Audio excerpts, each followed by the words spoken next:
Hi, my name is Rekha and I'm working as a Director of Scientific Engagement in Bioscience, and I have a lot of expertise in oncology. I have worked in University of Pittsburgh for almost 14 years, working with translational cancer research, using all preclinical models, cell line, xenograft, and PDX model. I worked with another clinical trial group, NSABP Foundation, which is specific for the colorectal and breast cancer. And there I established a preclinical model using PDX, organoids, and cell line xenograft based. So I would like to thank you, LabRoot, for giving us opportunity to present a CrownBio organoid platform here at 2020 Drug Discovery virtual seminar. So today my topic is organoid, a revolutionary new tool for drug screening. So as we know, there is a very poor transferability of the early stage preclinical model, which is a major setback for the early time point discovery, drug discovery. As we are using cell lines and the xenograft, which is quite a homogeneous system. And also we have seen a lot of genetic drift in the cell line over a number of passages. So these models are not very closely recapitulate the patient disease. Now, from the last few years, PDX model has been developed, and they are models, preclinical model, which recapitulate the patient disease. But definitely these models are also very cost expensive. They are very time-taking and also involve the mice microenvironment stromal cells. So definitely there is still a gap between the lab and clinic. And so we need to come up with some model which closely mimic the patient disease as well as cost-effective and time-efficient. So there is a landmark discovery a few years back with Dr. Hans Cleaver's group for the development of organoid. So organoid is basically, the Dr. Hans Cleaver's group developed organoid by extracting the LGR5 stem cell from the intestine, and they were able to generate a cryptovilli intestinal structure in vitro without a mesenchymal niche. And they published this paper in Nature. From this technology of generating organoid from the normal cell, they were able to develop a method to genetically stably expand the stem cells into organoid structure that functionally mimic the patient original healthy or disease epithelium. So basically, organoid is a collection of organ-specific cell type, which are mainly epithelial, that develop from stem cells, organ progenitors, which can self-organize through cell sorting and restricted lineage commitment in vitro in a manner which is quite similar to in vivo. So what is the PDO? So PDO is basically a patient-derived organoid. So using the organoid technology, you can develop organoid from the patient biopsy sample. So generating organoid from the patient biopsy sample allow a modeling of human carcinogenesis in a dish. And you can biobank these PDOs for long term. You can use these PDOs for drug screening, freeze them, thaw them, use it for later studies, biomarker identification, because they are very genetically stable. So Hub organoid. So what is Hub? Hub is the commercial entity. Basically, it's a non-profit company that was founded around organoid technology, which has been developed by the Dr. Hans Cleaver's group. So Hub is the very clinically relevant 3D in vitro model. This is the only available in vitro model which closely recapitulates genomic, morphological, and physiological characteristics of the corresponding organ in vivo. So these are the flow chart for the main characteristics of the organoid. These are derived from the adult stem cells. They have multiple cell lineages. Organoid closely recapitulate the organ physiological parameters. It maintains the genomic stability. It can go for long-term culture and cryopreserved, and it can also be used for large-scale screening. Now, this is the flow chart for the tumor organoid of epithelial origin. So definitely we are using Hub technology to develop organoid directly from normal tissue and patient tumor.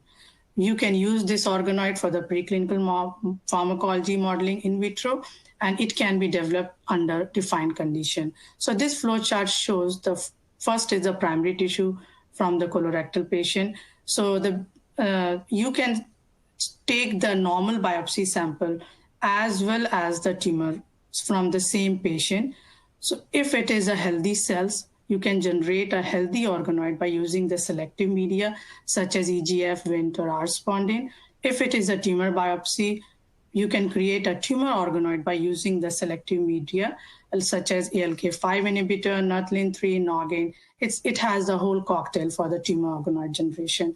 The system is so powerful, like if you have mixture of healthy and tumor cells in your biopsy, you can generate either tumor organoid or the normal organoid from this mixed sample based on your selective media cocktail. So there are a lot of, various groups have already published the powerfulness of the hub organoid as for the predictive preclinical model. This paper published in Science in 2018, where the groups has shown that the patient-derived organoid model treatment response of metastatic gastrointestinal cancer, where they have shown that in 100% of cases, if a drug didn't work on a patient organoid which has been generated in the lab, it didn't work in the patient in the clinic too.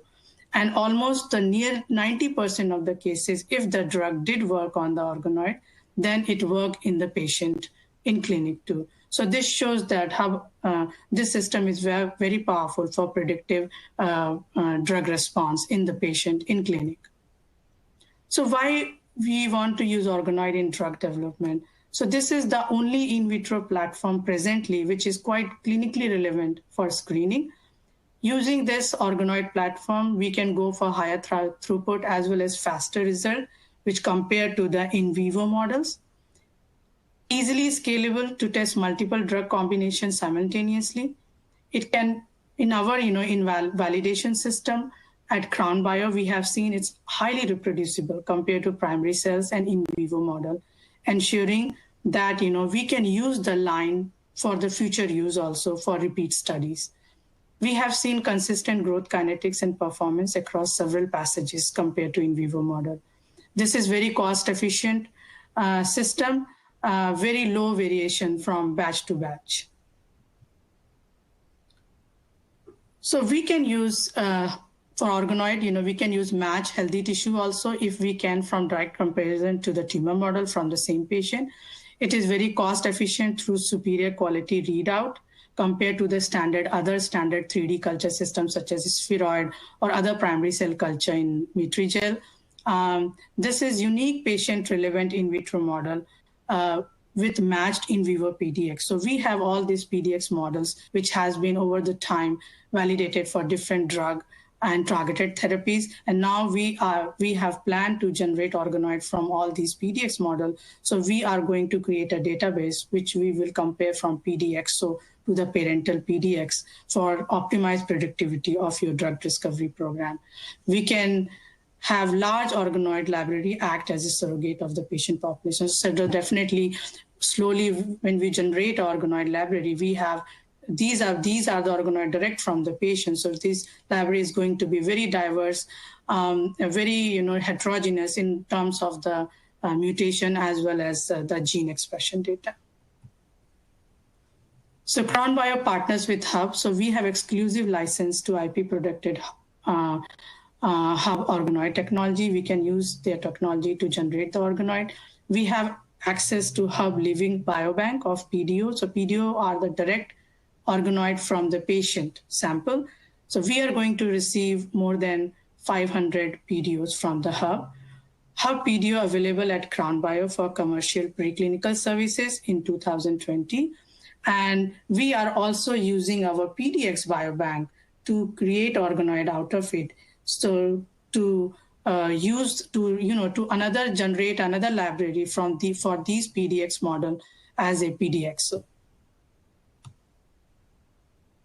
So this is the slide showing what are the organoid services we have. So if you see the left-hand side, it's orange column where we have the patient-derived organoid, we call it PDO. These are model transferred from the hub. We have initial tumor model with matched normal patient tissue for colorectal, pancreatic, lung, and breast.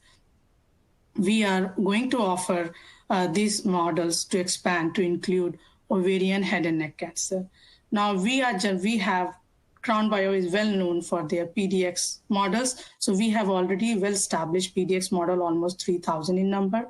So we are going to use all these PDX model, mainly the epithelial solid tumor tissue origin for the derivation of the organoid out of it. So model built using CrownBio PDX collection as source of human tissue. We have hundreds of models across multiple cancer types. We matched PDX. We can match PDX in vivo model response as well as genomic data. And we can use this PDXO for the screening platform. Now I would like to talk about generating a PDX-derived organoid library at CrownBio. So this is a flow chart how we are generating the library. Definitely CrownBio has a PDX collection, which is very diverse and patient-relevant model. We are generated using well-established patented hub organoid technology for the generation of PDXO. We are also comparing the histological features, gene expression, mutation profile, and pharmacological sensitivity to these PDXO compared to their corresponding parental PDX model.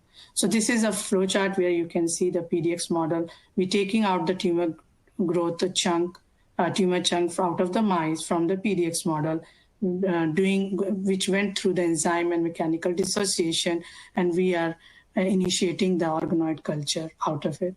We further on expanding it and biobanking it, and then we are characterizing and assaying it for RNA-seq, DNA-seq, and compound efficacy test for each PDXO model generated from the PDX. We are also doing histopathology to make sure that there is a concordance between the morphological features of PDXO from the relevant PDX model. So you can see at the left-hand side histopathology picture, where you can see the morphology matches very well with the PDX compared to the PDXO. I would like to give you some examples, like how the organoid preserve original PDX features. We are comparing side by side. So here, this slide shows the two model. One is the colorectal model CR0588. The another one is the gastric cancer 0091. The upper top picture shows the organoid structure with PDXO bright field images. The middle picture shows the H&E staining for the PDXO model for CR0588 and the GA0091. And then the last lower panel shows the H&E staining for the relevant parental PDX model. And you can see the H&E staining shows very close mimicking of the morphological structure between these two systems. We have also correlating the expression as well as mutation profile between the PDXO and PDX. And what we have found that the mRNA expression correlation was almost for between these two models for comparison between PDXO and PDX. The mRNA expression correlation was almost 97%, and the mutation concordance was almost 97%. This is another example where we are showing the PDXO preserve original PDX features. Here we are using the lung cancer model, generating organoid from PDX model LU0743 and LU1235. And you can see that the H&E staining, both these models are quite mimicking the PDXO versus parental PDX model. Again, we have rerun the RNA-seq as well as comparing with the parental PDX model, and you can see there is a high correlation in expression and the mutation profile. So the mutation concordance between these two models while comparing the PDXO versus PDX comes around 97%, and the mRNA expression comes around 92 percentile. So which shows that the organoid generation from the PDXO model, keeping the integrity of the genomic features as well as the morphological features very intact. Now we wanted to check the pharmacological response using these two systems. So you can see the left-hand side graph, which is for this we have used LU1235. XO represent the PDXO organoid model generated from the particular PDX model. And you can see the left-hand side graph shows that this model was very responsive to the erlotinib, gefitinib, and paclitaxel, and there was a partial response in relation to the cisplatin treatment. And we observed the same response to the same model, PDX model, in vivo tumor growth inhibition. So there was this in vivo tumor growth inhibition was highly responsive to the erlotinib, gefitinib, and paclitaxel, whereas with the cisplatin, there was a partial response. This is another example of the gastric cancer where we used the PDXO and PDX from the model GA3055. And you can see the left-hand graph shows that the organoid from this model shows in vitro that there was no response in relation to the treatment with 5-FU. But for the in vivo tumor growth PDX model, also showed there was no response with the 5-FU treatment. So this PDXO model identity verified by SNP and pathology. They were highly correlated with the pathology as well as genomic characterization. And we observed the same mimicking as well as the pharmacological response too. So now we have launched PDXO screening service to accelerate drug discovery.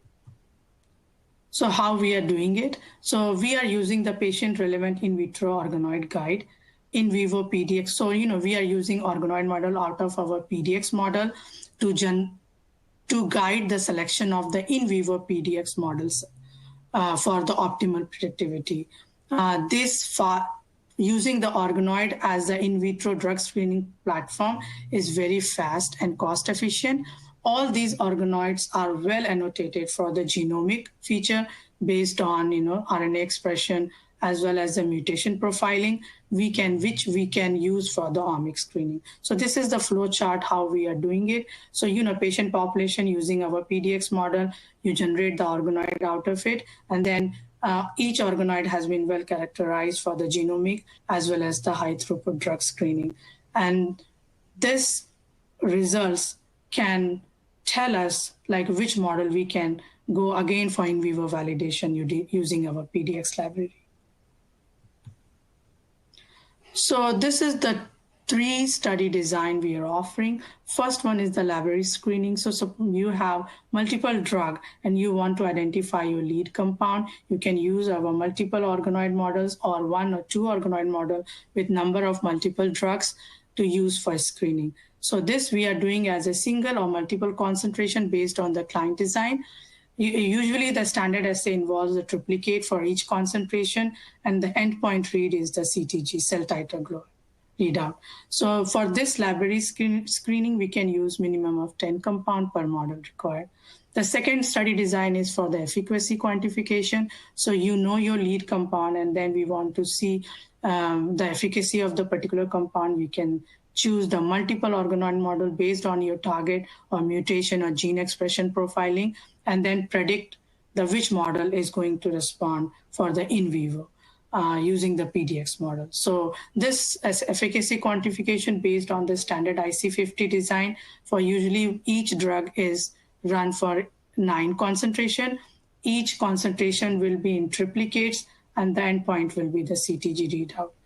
Combination strategy comes after for combination strategy, we have to run each drug for first the identification of IC50, and then we can go for the combination regimen. For this, we are offering the 3 matrix. One is 6x6, where we are using the 6 concentration of first drug and the 6 concentration of the other drug based on the IC50. The 1:9 matrix is the first test agent will be at fixed concentration, and the other test agent as at IC50 format, 9 concentration. The 1:1 fixed ratio IC50 is the 2 test agent fixed ratio diluted together in standard IC50 format. And for all this combination strategy, the endpoint readout will be the CTG. This is the flow chart for the automated organoid screening platform. We have automated whole system of organoid screening platform. So we have automated process to improve efficiency and turnaround. We have validated this automated platform by including the negative and positive control for inter and intraplate variation assessment. The standard readout is the CTG, and we are also having the picture for the morphology in between the assay, different time point. We can do additional readout available on request, such as apoptosis, cell cycle, and biomarker. And at the end of the study, there will be the standardized analysis and the report will be provided. This is the slide for showing how we are doing the PDXO expansion and the drug screening format. So usually we expanded our PDXO in 6-well format. Drug screening usually performed in 384-well format. Compound can be added at same days or the next day. The endpoint readout is CTG, which is after incubation of organoid with drug for 5 days, and then the bright field images to track organoid morphology. So if you see the picture at the lower bottom, you can see the 6-well plate is the morphology of the organoid in culture, then the morphology of the organoid before screening in 6-well plate, and then the morphology of the organoid in 384 plate while doing the screening. The right-hand side color picture shows the designing of the plate, where we can run 8 compound per plate, 9 concentration in triplicate for each compound, and 30 wells per compound. The lower picture shows the morphology of the compound, bright field images of the compound, bright field images of the organoid after 5 days drug incubation. So if you see the top panel where we incubate the organoid with the controlled DMSO, there is no effect, and you can see very clear picture of the organoid, healthy organoid after 5 days incubation. Whereas if the drug has the response on the organoid, you will see the shrinkage of the organoid, and that's what the bright field images is showing at the lower image. This is our organoid database we have launched recently. So it will give you the all online database for all our PDXO model, which has been again RNA annotated for RNA-seq, all the genomic data, as well as any SOC data we have performed. We also included the light microscopy and histopathology data for the PDXO model.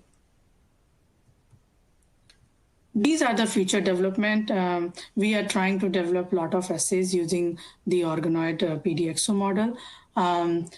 This is the hub organoid for immunotherapy. We are trying to develop this system in collaboration with the hub, where we are using the co-culture of epithelial tumor organoid with peripheral blood lymphocytes and TIL.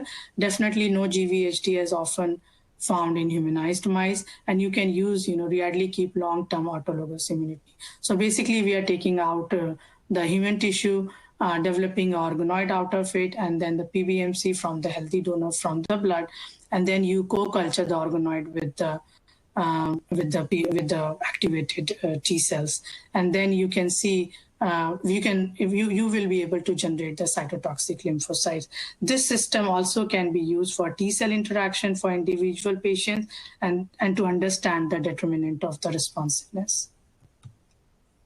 This is the slide. This is another model we are trying to develop, co-culture model for the PDXO and the allogenic PBMC co-culture by using the insucide. So you have this PBMCs co-culture with the red labeled PDXO. And then we are observing by the insucide, like, is there any T cell cytotoxicity on this organoid? If you see the left-hand side panel, the top panel shows the effector target ratio, which is 200:1, and you can see at 0 hour there are a lot of organoid here, but once after 24 hours, you can see there is a very less red labeled organoid. But with the target only, you can see only there is no effect, definitely because there is no T cell here.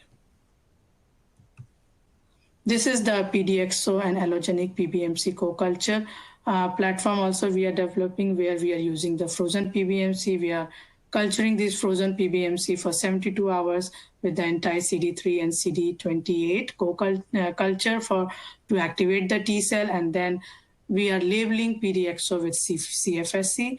Then we are co-culturing this activated T cell with the PDXO at different effector and target ratio for 3 days. We are using the FACS analysis to see the cytotoxicity of the T cell or on organoid.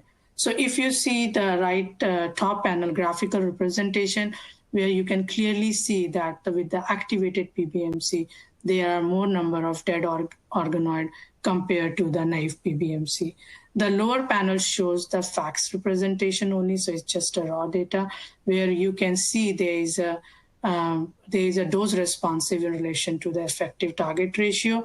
The activated PBMC has more toxicity on organoid when we are come to a 20:1, when we are using effector to target ratio 20:1 compared to the target only, or 10:1 or 2:1 effector target ratio.